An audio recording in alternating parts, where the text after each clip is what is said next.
Or if you have like a ton of dishes and you want to wash them before you get started with your day, good luck, because the water is going to be so cold, it's just going to feel like your hands have hypothermia. Okay, before I get started with this video, I just want to apologize because this chair that I'm in is really squeaky. I'll try not to move that much in it, but you'll probably hear a few squeaks here and there. But yeah, as you can see, I'm not in the van right now. It's outside. I'm at a hotel, which I'll kind of explain at the end of the video. This is, as the title says, going to be about the pros and cons of van life that I've experienced. And at the end, I'm going to give you, if you're interested, a little bit of an update on my life, what I've been doing, what I'm doing right now, why I'm in a hotel, and what I'm planning on doing in the future. So if you're interested for that, stay tuned for that. Otherwise, I'm gonna get into explaining the pros and cons that I personally have experienced, or that I feel like a lot of people might. And I'm gonna start with the pros, probably go through them a bit fast because I feel like they're all kind of obvious. And then spend a little bit more time on the cons because that's what I feel like a lot of people don't really look at as much. So for the pros, number one is that you get to travel, right? Like, obviously. Not that you have to. There's tons of people who live in vans who maybe don't do it by choice, or even if they do, just kind of stay stationary in one city, hop from different parks to Walmart to wherever. And that's a great way to do van life if that's, you know, what you want to do, or if that's what you're able to do. There's so many different ways to do van life. There's no way that you should do it. There's no way that you can do it wrong.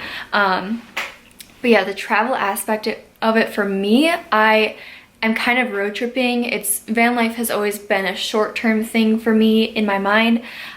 So being able to travel from where I'm from, Wisconsin, to where I'm right now, California, and wherever I go after this has been really cool. I never really got out much where I lived before. I mean, like, even just going out of my city, didn't do it that often. And I'd really never been to that many places, different states. I've never been out of the country. And so being able to see all these different places, I've been through Minnesota, went into Iowa, which I've already been to those two places, same with South Dakota. But the new places I've been to, Wyoming, Montana, Idaho, Washington, Oregon, California, it's been so interesting. Like, one thing that I found really interesting is how my perception of these different places, these different states or cities within them, is so different from how they actually are. I'm not saying that in a negative way. Like, there's just surprises where it's like, oh, I didn't know that this place was going to have this many pine trees, or I didn't know that this place was gonna have this much of that, or whatever.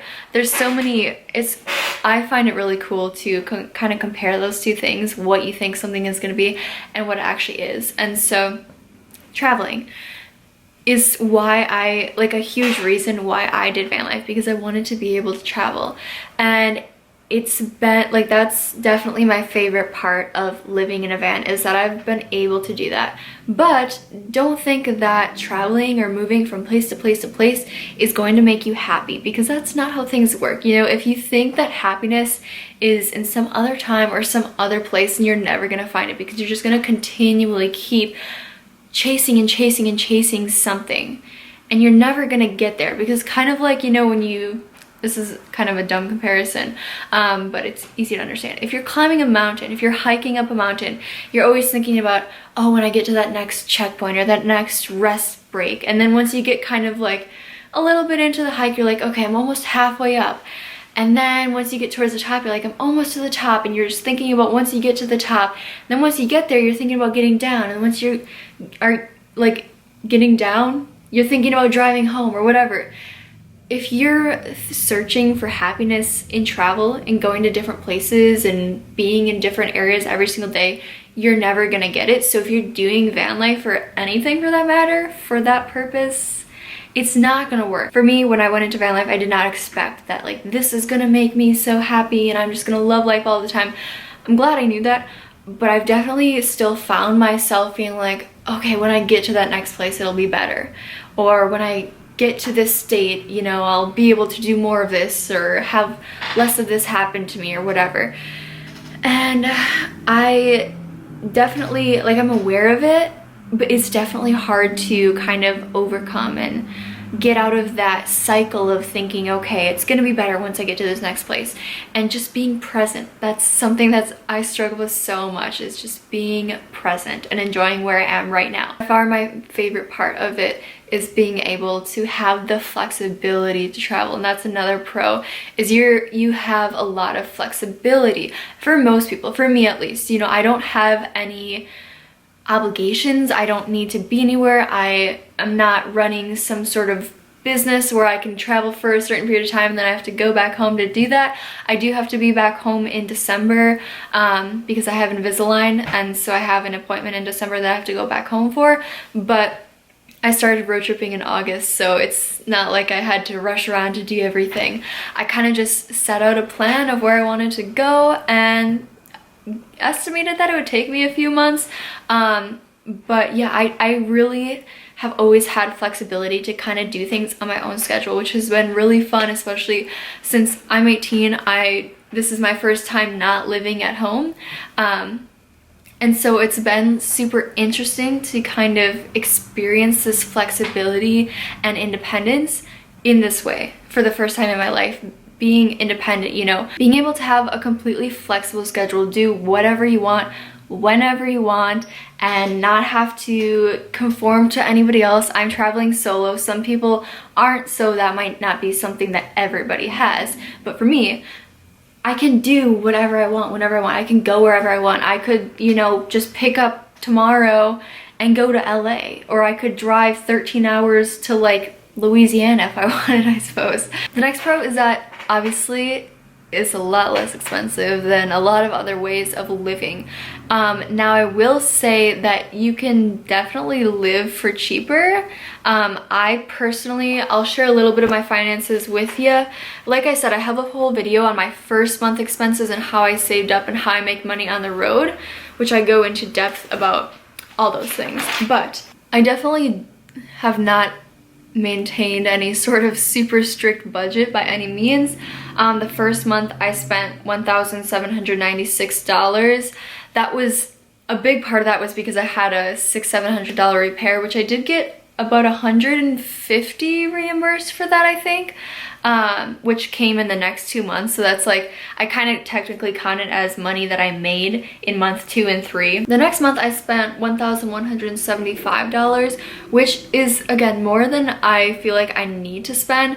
A big part of that was, though, I got my website renewed, which is $144 a year, and I pay a monthly and a yearly fee for Planet Fitness, which is where I shower, and that was like $60 some. So those costs kind of add up. And then month 3 I spent $1,250, and again I had a repair, about $250. So I feel like I really could have spent under $1,000 every single month, but that's just not how it played out, which is not the end of the world.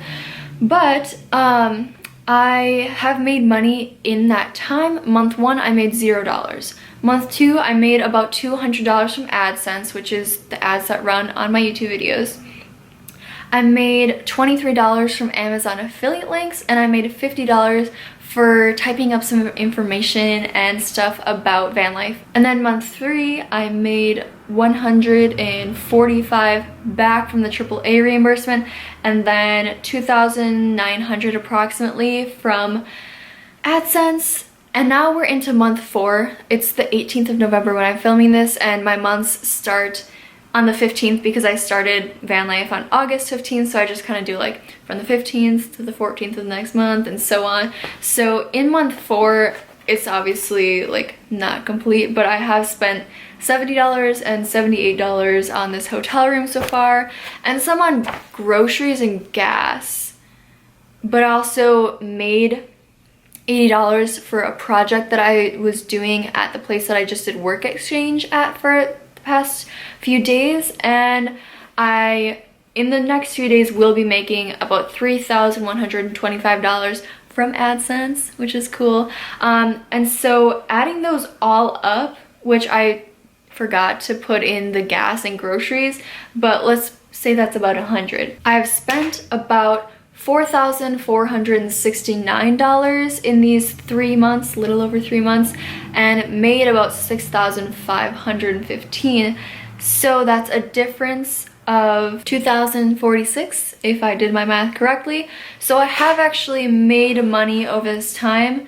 Not technically, since I haven't gotten that $3,000 yet, but like it shows that it's going to be going in there, you know. So it can definitely be a really cheap way to live. You can do it for so much cheaper than me. I spent like $350 a month on food once or maybe twice, which is ridiculous. Like, that's something I can work on. And of course, I'm traveling a long distance. If you're not familiar with US geography, Wisconsin is like in the north, the mid-north, the Midwest technically, but it's in the mid-north.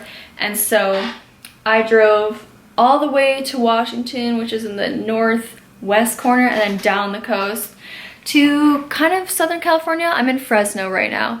And so I've done a lot of driving. So that's a lot of gas money because my van is old and there's a lot of stuff in there and it doesn't give very good gas mileage. But for example, if I cut down on buying expensive guacamole from Safeway and didn't drive as much and just stayed in one spot, I could spend so much less money. But if you're looking to save money and you don't want to spend like $1,500 a month on rent, or even, you know, $700 or $800, yeah, van life can definitely be so much less expensive. My next pro is that I feel like it makes you, or can make you, so much more grateful for the little things in life that you don't really think of. Like, I've been staying at this hotel for just this past night, and when I woke up this morning and had to go to the bathroom, I had to like consciously tell myself like, oh, I can actually get up and go. Like, I don't have to tell myself, okay, I can wait for another hour.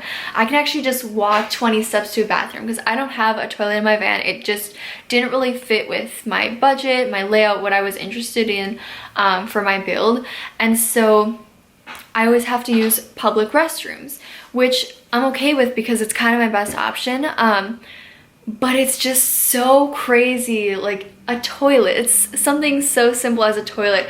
When I have one, I feel so grateful for it. And it's just crazy to think like I could get up right now and walk to a bathroom. Like, that's just something everyone takes for granted. Or having a sink that works, that I don't have to pump and that doesn't leak. Mine leaks so much. Or not having to sometimes wait like a week to take a shower because I have a membership to Planet Fitness, but if I'm in an area that isn't a big city or doesn't have one, I sometimes had to wait like a week to shower. And I didn't really mind that because my hair is super greasy, and I think not showering as much has made it not get greasy as fast, which is awesome. Every time I take a shower, I feel so much more grateful for it. And just so many little things. Being able to sit up in this bed, I can sit up in my bed, but I kind of have to crouch over. If I have a bun on the top of my head, I have to take it out. Like, I can't sit up very well in it, or even be able to just stand up and walk around. Like, oh my gosh, we take these things for granted so much, and living in such an uncomfortable way. Because when I get to the cons, I hope you'll kind of get to understand a little bit better how uncomfortable this way of living is. It is not luxurious. It is not beautiful pictures on Instagram. It's not super dreamy. But being able to do these, but having to experience these uncomfortable things can bring so much more gratitude and appreciation into your life for the little things that you just never think about. Another thing that I haven't really experienced, but I think a lot of people might, is that it can help you kind of not be so attached to material belongings because you can't have that much in a van. And I already kind of begun my minimalist journey long before van life, so by the time I got there, I didn't really have that many things. I actually have more storage in my van than I need. So I personally haven't really experienced this, but I wanted to add it in there because I think it's really great to live in such a minimalistic way. Or like if you're backpacking, that's like so much more extreme, not in a bad way, but like having all your items in a backpack and traveling from country to country, or like van life, having all of your items in a van.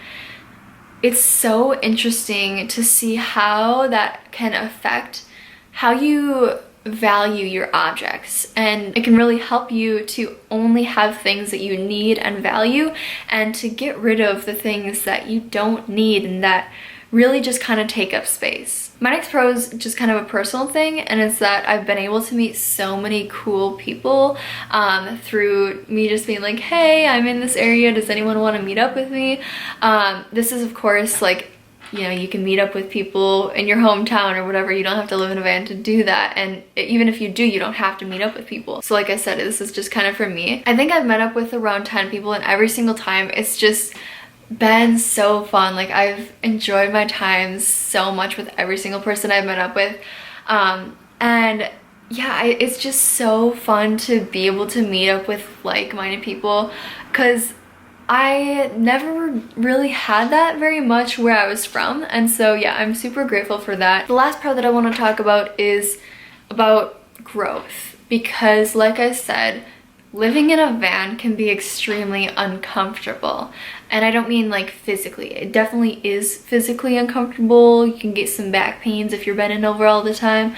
But mentally, I guess, emotionally maybe. Because for me at least, I just got out of high school, you know?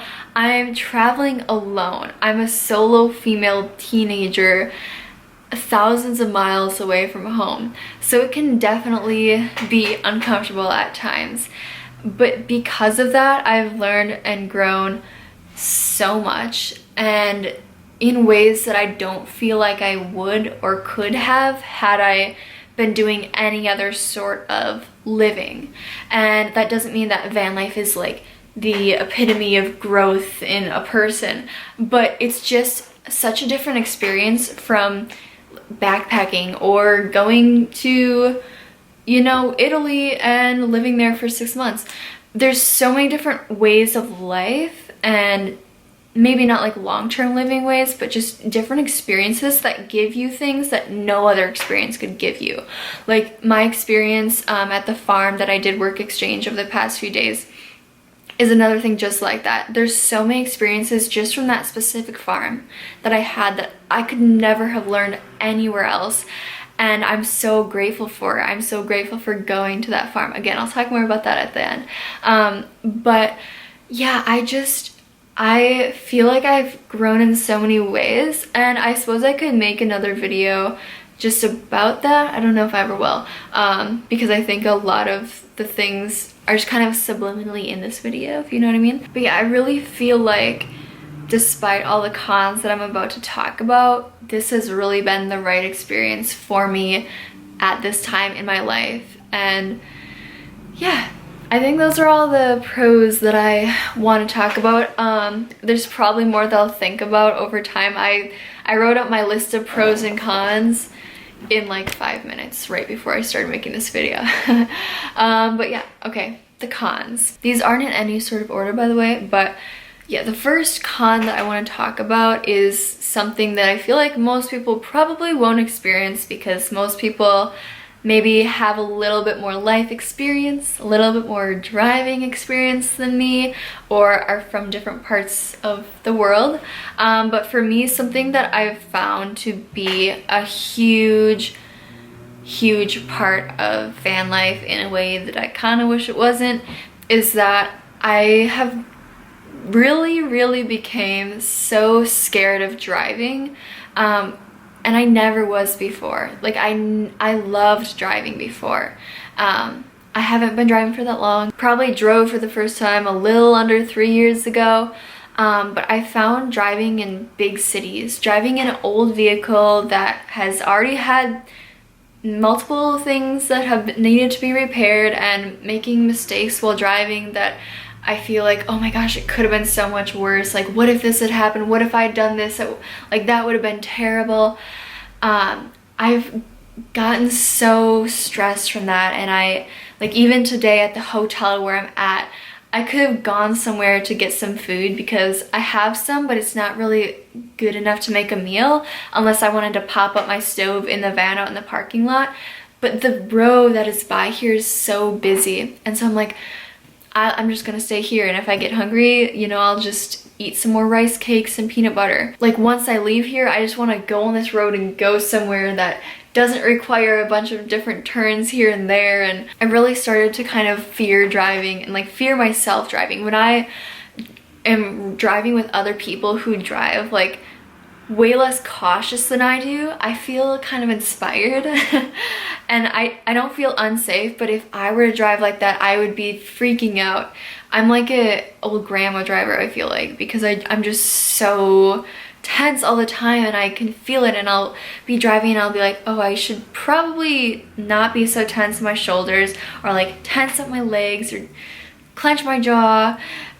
And yeah, it really has made me feel stressful, and thinking about me having to drive in the future to where I'm gonna go next is not fun to think about.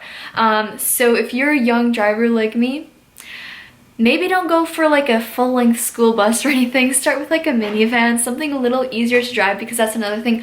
I think I would feel so much more comfortable in a little compact car, but in a van that is wide and very long, and then add on my bike rack in the back, oh, it's not fun, especially parking. I've never parallel parked. I did twice, but it was ones where I could just pull in there. But just parking in like regular parking lots, I always park way in the back, way far away from other vehicles. I can't wait to not have a vehicle, if you know what I mean. Like I just want to take public transport. That would be so much easier. The next con is something that definitely not everyone is gonna experience, but something that I have really experienced, especially over the past month or two, and that's lack of motivation to do a whole lot of things. So the next one is something that definitely not everyone is gonna experience, but I definitely felt it over the past month or two, and that is complete lack of motivation to do so many things that I really usually enjoy doing. And especially when it came to videos, like I had no motivation to just sit down and edit videos, even though I really enjoy that. And I have like 3 or 4 videos that I have all filmed and I could sit down and edit, but I just haven't wanted to do that. I mean, I think when I was in Santa Rosa, which is where I spent a few days before I just started doing work exchange, there was a day where I had slept overnight in Home Depot parking lot, and the next day I didn't even take my window covers down. I only got out to go to the bathroom a few times, and I literally just sat in bed and watched YouTube videos all day. And I was okay with it, you know? It's okay to take a lazy day once in a while, but I was just like, I just felt so stuck and so suffocated. That's another thing, is that you can begin to feel so suffocated by having to be in this van. And like, yeah, I suppose I could sell it, but what the heck am I going to do with all the stuff that I need to keep, you know? Can't I U-Haul at home? I've heard that U-Hauls from California out are pretty expensive, so probably not going to be doing that. But I just started to feel like I can't do this anymore, and that's why I did work exchange sooner than I thought I was going to. I was thinking more at the end of December is when I was gonna do it. But yeah, I felt like I literally don't want to do anything. Like there's so many things that I like doing, and the thought of doing them usually makes me feel really good, but I just can't. Like I just don't want to. I just want to be out of here. I just want to get a hotel, but at that time I was like, no, I really shouldn't because it's expensive. And like paying $70 and then $78, so like over almost $150 for 2 nights at a hotel, like that's more than I should be spending. I could do so much with $150. I just felt so not motivated to do so many things, not even just making videos, but I brought like 25 books with me, and I've read half of one and half of another. Like I finished half of one that I had started before, and I've gotten halfway through another. And I brought coloring books and coloring pencils and colored once, and that was a few days ago. And I used to write in my planner all the time things that I was gonna do every day, and I really liked that. That was before van life, and I've barely written in it. I've never had a problem with not feeling motivated. I used to do online school in junior and senior year, and I would get up at like 7 o'clock on Mondays and go right into my schoolwork, get my computer, open it, and do all of the work for that week on Monday. Like, I used to be able to motivate myself to do a week's worth of schooling at getting up at 7 in the morning on a Monday. And then now when I'm in the van, I'm not even motivated to edit videos, which I love doing. So that's something to consider, because I'm sure I'm not the only one who feels this.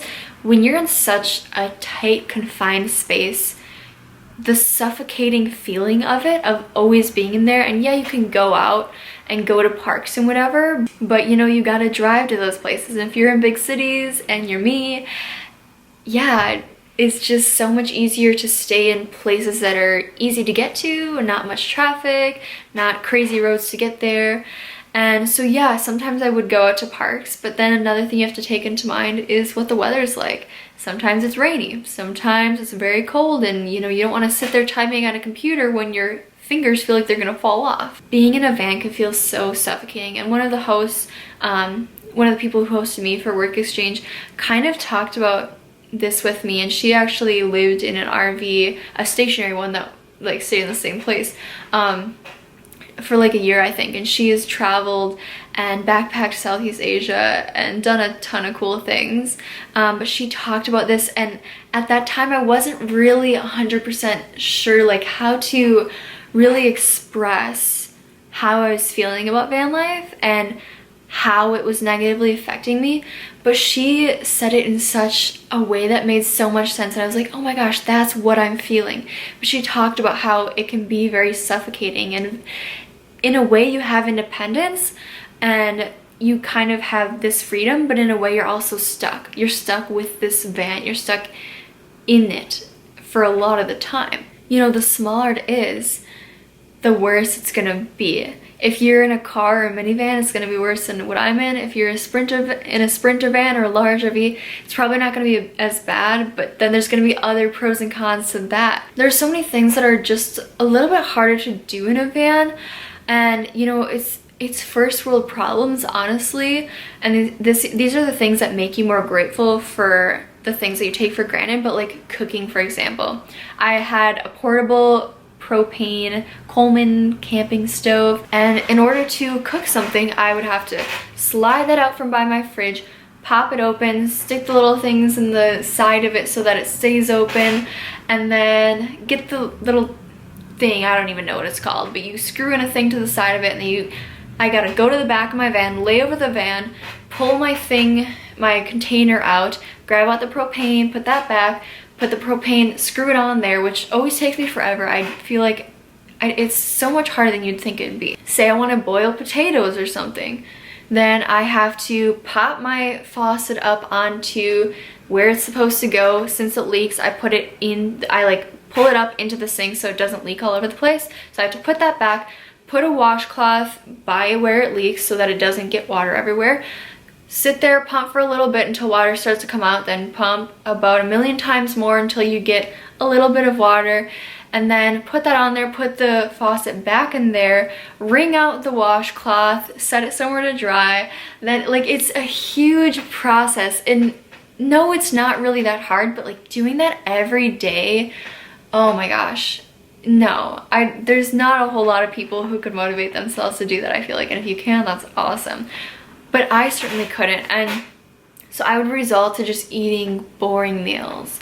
Like, I had bagels every single day for breakfast, except for maybe like 5 to 10 at the most my entire trip. And I can't stand eating bagels anymore. Even towards the end when I was still eating them, I would eat them and just be like, oh, this is so gross, I can't stand it, but it's the easiest thing to do. Like, the only other thing that's the same is putting the same stuff that you put on the bagels on bread. And it's like, I'm not gonna sit there and make oatmeal. I'm not gonna, you know, have leftover rice and veggies from the other day, because that's more of a lunch thing. And then when you make things, you can't make as much. You have to make very small portions because you don't have a lot of storage in your fridge and anywhere else really. Like, you can really only make enough for 2 meals. And so I never want to eat like starchy or I guess savory kind of foods for breakfast, which is what I really enjoy eating for breakfast, because I want to save that for the other things. And bagels, like I said, they're so easy to make. All you literally only need the bagels, and I use cream cheese and butter on them, and then you need a butter knife to do that. And so all you have left over is crumbs and a butter knife. You don't have to do any dishes aside from the knife. It's so easy. And that kind of goes along with like the storage aspect of it.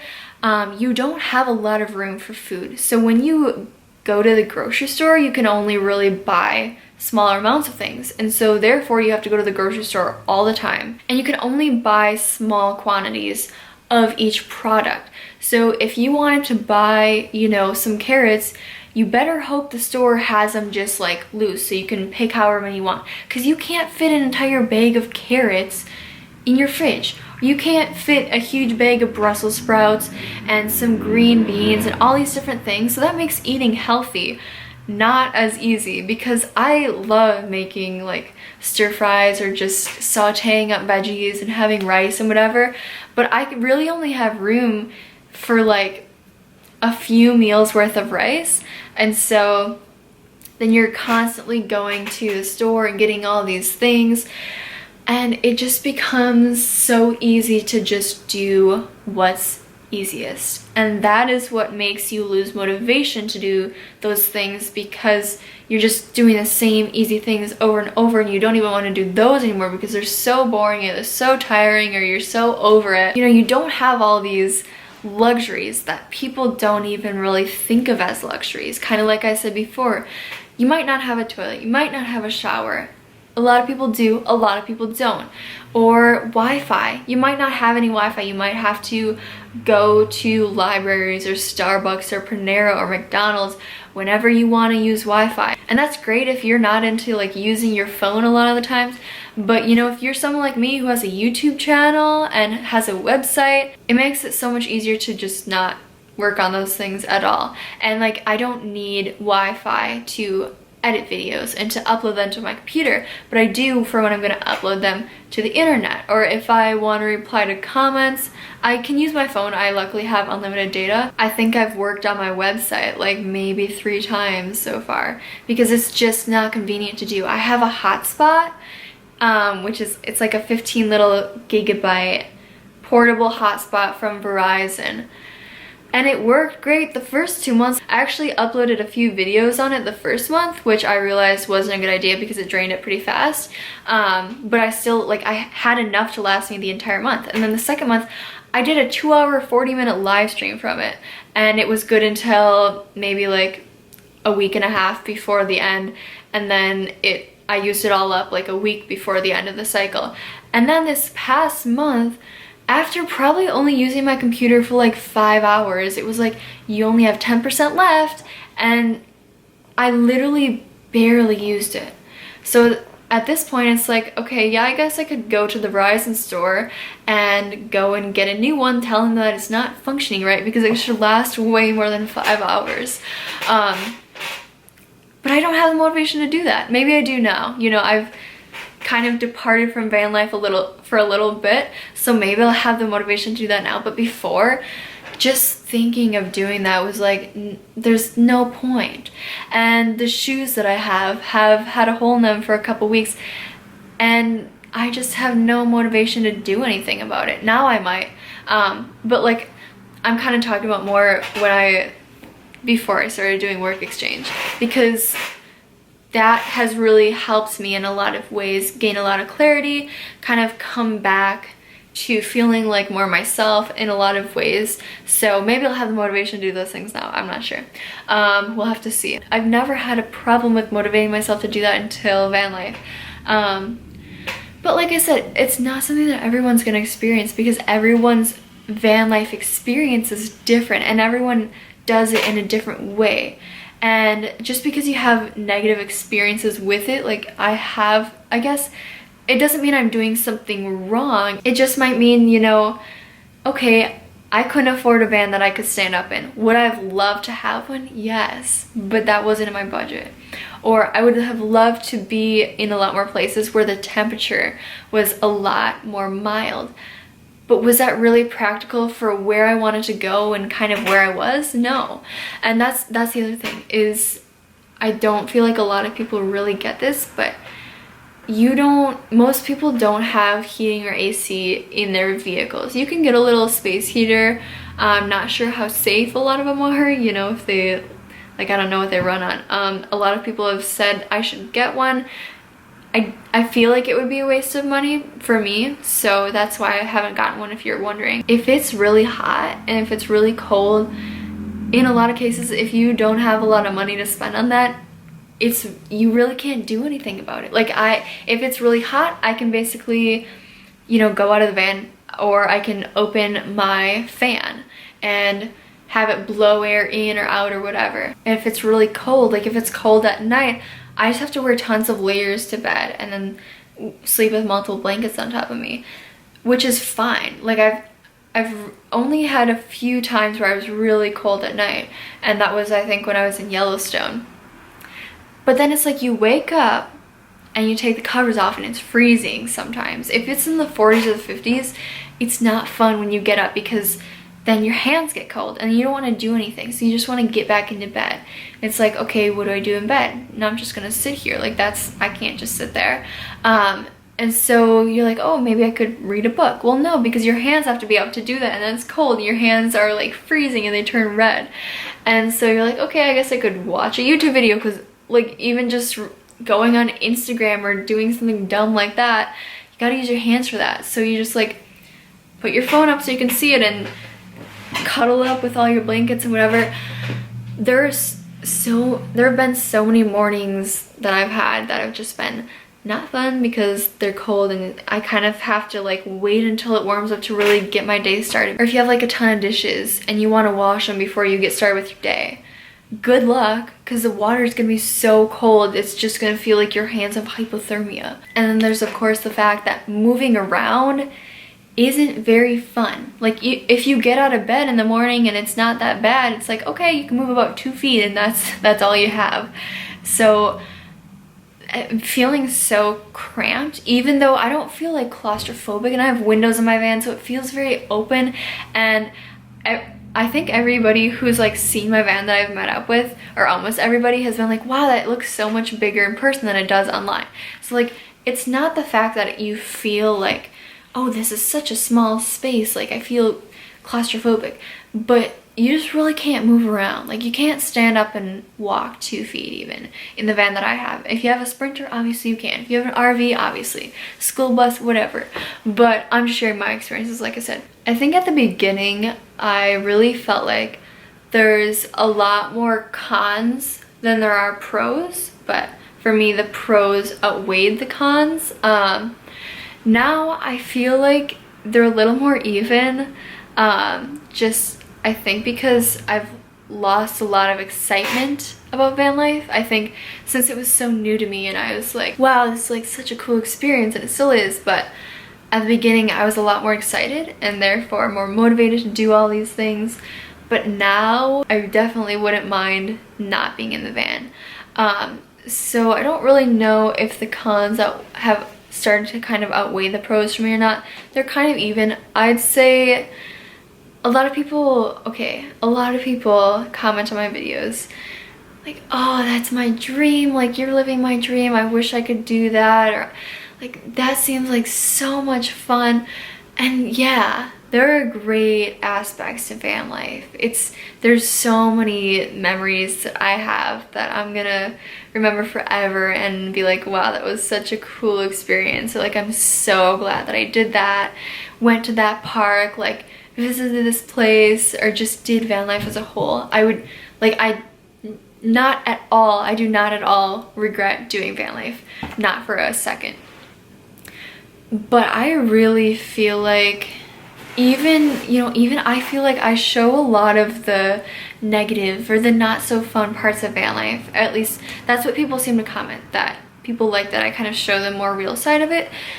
And I still feel like people don't really see that it's not really that fun all the time, okay? You get fun things to do every day maybe, but the majority of the time it's not enjoyable. And so if you're really considering doing van life or car life or bus life or whatever, I mean, you have to really think about the cons. You have to be aware. You have to know that it's not gonna be that fun, that you're gonna have a lot of fun experiences, but it's not just gonna be fun all the time for, I think, 95% of the people. So I think that kind of wraps up all that I want to talk about for the pros and the cons of van life. And you know, if that's all you care about, then see you later. But if you want to know a little life update from me and what my future plans might be, they might change in like 2 hours, I don't know. But kind of a little bit of what I've been doing in the past too. If you weren't aware, if you don't follow me on Instagram, you might not know as much about it. But basically, so I, on November 8th, drove from Santa Rosa, California to a place, an undisclosed place for the privacy of the people who hosted me, a couple hours like southeast of Sacramento. So it was a couple hour drive for me that day, and I drove there and stayed there until yesterday, Saturday, the 17th, so almost 10 days. And I did that through Woofing, which is Worldwide Opportunities on Organic Farms. And so it's like a work exchange program type thing where basically you stay at somebody's farm or house or whatever in exchange for food and accommodation. And you help them with whatever they need help with. And usually it's farming, like organic farming, agriculture, sustainability, permaculture, whatever. It wasn't really a good time of the year for that where I was, but I didn't really care. I just kind of like not really needed a place to go because obviously I have the van, but I just needed to be somewhere else, not in the van 24 hours a day. And so I was like, yeah, I'll do whatever. I really could care less if it was like walking dogs all day. So what I ended up doing was doing a lot to do with my host's herbal business. And I did make a day in the life kind of video, which it'll be kind of boring because I picked the day where I didn't really do a whole lot of interesting stuff. I kind of did like 2 different things, and one of them is you can't really, there's not a lot of interesting content in it. But I'm thinking I'll kind of do like a reflections on it, kind of talk about my experience more in that video at the end, just to make it a little bit more interesting. So yeah, I'm not gonna go a whole lot into depth about my experience there, but yeah, I did a lot with herbs and some really fun stuff, and I gained so much from that experience, mainly because the people who hosted me were such nice, intelligent, wise people who had like so much knowledge and wisdom that they shared with me, and I had so many good conversations with them.